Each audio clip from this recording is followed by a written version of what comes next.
প্রিয় দর্শক, অবশেষে যা ভাবা হয়েছিল তাই হচ্ছে। সেটা হচ্ছে যে জামায়াতে ইসলামী তাদের নিবন্ধন ফিরে পাচ্ছে। এই নিবন্ধনের মামলাটা অনেক দিন ধরে আদালতে ঝুলেছিল।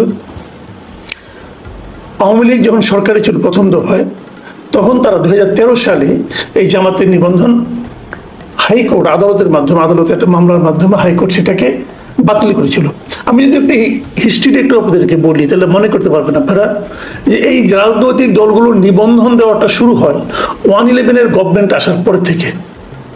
কারণ 111 গভর্নমেন্ট এসে বললো যে প্রত্যেকটা রাজনৈতিক দলের একটা নিবন্ধন থাকতে হবে এবং নিবন্ধিত রাজনৈতিক দলগুলো একটা প্রতীক নিয়ে নির্বাচন করতে পারবে।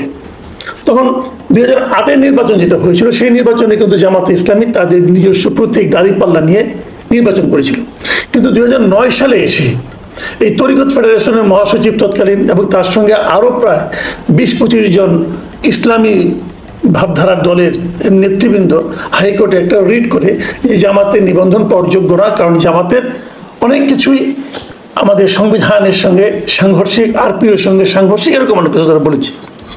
এবং সেই প্রেক্ষিতে জামাত কিন্তু তখন তাদের নামও পরিবর্তন করেছিল। আগে দলটির নাম ছিল জামায়াতে ইসলামী বাংলাদেশ, পরে নাম চেঞ্জ করে তারা বলেছে যে বাংলাদেশ জামায়াত ইসলামী। তারা কিন্তু নামও পরিবর্তন করেছিল, কিন্তু তাতেও শেষ রক্ষা হয়নি। 2013 সালে হাইকোর্ট 1 আগস্ট 2013 সালের 1 আগস্ট হাইকোর্ট জামাতের নিবন্ধনকে অবৈধ ঘোষণা করে। এই অবৈধ ঘোষণা করার পর তারপরে তারা আপিল করে, অমুক করে তমুক, এত বছর পরে, সেই 2013 সাল আর 2025 সাল, 12 বছর পরে এখন আপিল বিভাগ আজকে মানে 1 জুন 2025 আজকে জামাতকে নিবন্ধন ফিরিয়ে দেওয়ার জন্য আদেশ দিয়েছে। এখন এই আদেশের লিখিত কপি নির্বাচন কমিশনে যাবে, যাওয়ার পর জামাত তার নিবন্ধন ফেরত পেয়ে যাবে। তাহলে জামাত তখন হবে নিবন্ধিত দল। বাংলাদেশে নিবন্ধিত দলের সংখ্যা হলো 50টা। তো এই 50টা হলে জামাত আসলে পরে 51 নম্বর দল তারা হবে নিবন্ধিত হিসাবে। এটাই হলো মূল ঘটনা। এখন এর মধ্যে কিন্তু আরো অনেক কিছু ঘটনা আছে। কি, জামাতকে যখন নিবন্ধন বাতিল করা হয় তখন কিন্তু তার প্রতীকটাকে বাদ দেওয়া হয় না। প্রতীক কিন্তু তখনও ছিল দাঁড়িপাল্লা নামের প্রতীক ছিল। তো এই প্রতীকটা বাদ দেওয়া হয় আরো কয়েক বছর পরে। সেটা হলো যে 2016 সালে। কেন বাদ দেওয়া হয়? সেটা বাদ দেওয়া হওয়ার পেছনে কিন্তু আপনার এই উচ্চ আদালতের, হাইকোর্টের একটা ভূমিকা আছে। হাইকোর্টের ভূমিকা এরকম, হাইকোর্ট সুপ্রিম কোর্টের একটা ভূমিকা আছে বলবো। সুপ্রিম কোর্টের ভূমিকাটা এভাবে যে সুপ্রিম কোর্টের উভয় বিভাগের বিচারকরা তাদের উপস্থিতিতে একটা ফুল কোর্ট সভা হয়। সেই সভায় সর্বসম্মতক্রমে একটা সিদ্ধান্ত হয় এবং তারা বলে যে দাঁড়িপাল্লা হলো ন্যায় বিচারের প্রতীক এবং এই হিসাবে সেটা সুপ্রিম কোর্টের মনোগ্রামে ব্যবহৃত হয়। আপনি এখনো দেখবেন যে সুপ্রিম কোর্টে যান, হাইকোর্টে যান, দেখবেন আপনি উপরে কিন্তু দাঁড়িপাল্লার একটা মনোগ্রামে আছে, একটা ছবি আছে। তো যেহেতু এটা উচ্চ আদালতের মনোগ্রামে দাঁড়িপাল্লাটা ব্যবহৃত হচ্ছে, এটা কোনো রাজনৈতিক দল বা অন্য কোনো সংগঠনের, অন্য কোনো প্রতিষ্ঠানের প্রতীক হিসেবে থাকতে পারবে না। এই মর্মে তারা একটা প্রশাসনিক সিদ্ধান্ত নেয় এবং সেই সিদ্ধান্তটা তারা নির্বাচন কমিশনকে জানায়। জানানোর পর নির্বাচন কমিশন এই দাঁড়িপাল্লা প্রতীকটিকেই, তাদের যে সমস্ত প্রতীকের তালিকা আছে, এখন পর্যন্ত তালিকা আছে 75টা। এই 75টার মধ্যে 50টা হলো রাজনৈতিক দলের জন্য, নিবন্ধিত রাজনৈতিক দলের জন্য, আর 25টা হলো স্বতন্ত্র প্রার্থীদের জন্য। তো তারা কিন্তু তখনই এই দাঁড়িপাল্লাকে তাদের প্রতীকের তালিকা থেকে বাদ দেয়। বাদ দেওয়ার ফলে এখন যে 75টা প্রতীক আছে তাদের, সেখানে কিন্তু দাঁড়িপাল্লা নাই। এখন যখন দাঁড়িপাল্লাই নাই, নতুন যত রাজনৈতিক দল হচ্ছে তাদেরকে কিন্তু 75টা থেকে একটাকে বেছে নিতে হয়। এখন জামাতকে তাহলে ওখান থেকে বেছে নিতে হবে।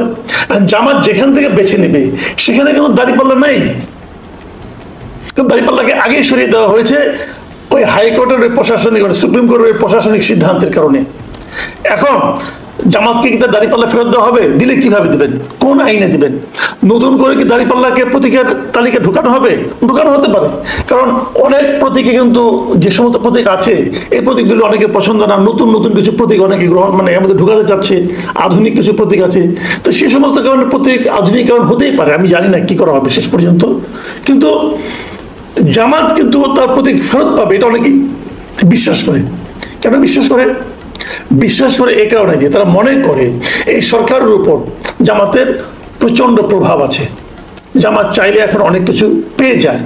তো জামাত তো প্রতীক চাচ্ছে দাঁড়িপাল্লা, কারণ তারা বলছে যে আমরা তো দাঁড়িপাল্লা প্রতীক নিয়ে 5-6 বার ইলেকশন করেছি, কাজে আমরা দাঁড়িপাল্লা প্রতীক আমাদের এটা দলীয় প্রতীকও বটে, তাহলে আমরা এটা পাবো না কেন?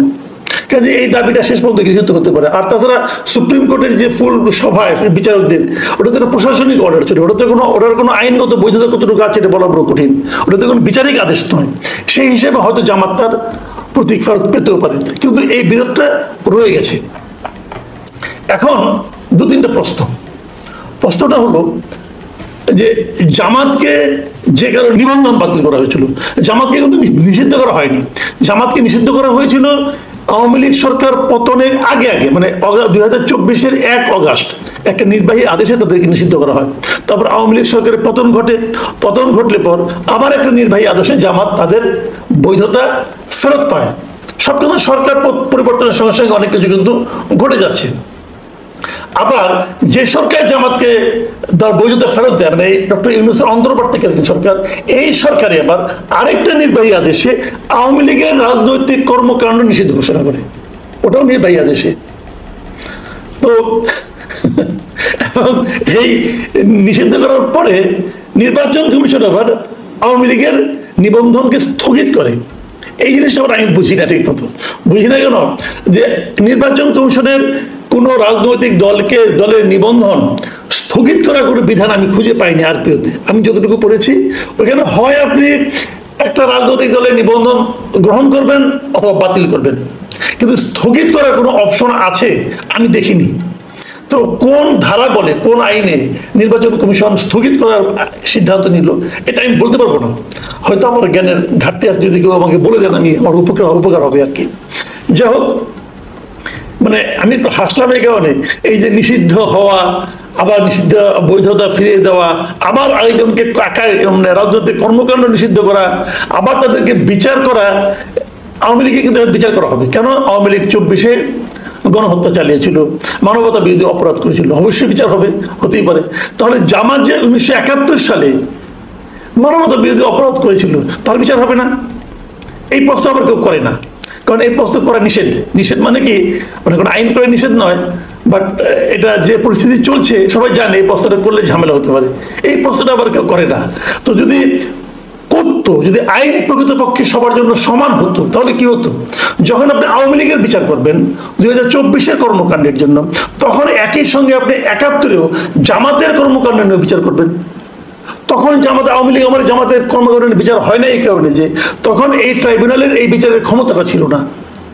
এখন এই ক্ষমতাটা বা ট্রাইব্যুনালের এই ক্ষমতা বৃদ্ধি করেছে কিন্তু এই বর্তমান সরকার ট্রাইব্যুনালকে একটা ক্ষমতা দিয়েছে যে কোনো রাজনৈতিক দলকে তারা নিষিদ্ধ করতে পারে যদি তার বিরুদ্ধে এরকম কিছু প্রমাণ পাওয়া যায়। তো যেহেতু একটা নতুন ক্ষমতায় ট্রাইব্যুনালকে দেওয়া হয়েছে, তাহলে এই ট্রাইব্যুনালে জামাতের বিষয়টা আসবে না কেন? জামাত কিছু মানবতা বিরোধী অপরাধ করেছে, এই দলটাই করেছে, এই নামেই ছিল দলটা, তাহলে সেটাকে কেন বিচারের আওতায় আনা হবে না?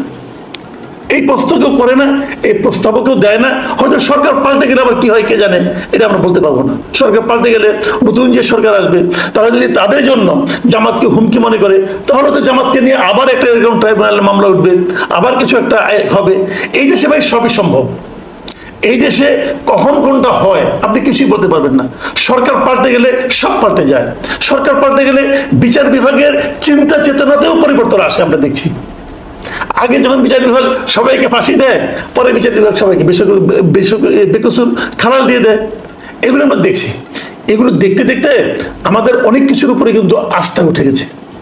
তবে সেই প্রসঙ্গ পরে আলোচনাটা হচ্ছে জামাতকে নিয়ে, জামাতের মানে প্রতীক প্রাপ্তি নিয়ে, নিবন্ধন ফেরত পাওয়া নিয়ে, আগামী নির্বাচনে অংশগ্রহণ নিয়ে, এবং পেছনে আসতে করে জামাতকে আপনার মানবতা বিরোধী অপরাধের জন্য বিচার করা হবে কিনা সেটা নিয়ে। এই প্রশ্নগুলোর উত্তর খুবই সহজ, আপনারা সবাই জানেন যে কোন প্রশ্নের কি উত্তর। কাজে নতুন করে সেগুলো উচ্চারণ করলাম না। কখন কি হবে সেগুলো আপনারা সব জানেন। দেশ এভাবেই চলছে। এদেশে সবাইকে সমান চোখে দেখা হয় না, আগেও হয়নি, এখনো হচ্ছে না, হয়তো আগামীতেও হবে না। প্রিয় দর্শক, এখন এ পর্যন্তই। আল্লাহ হাফেজ।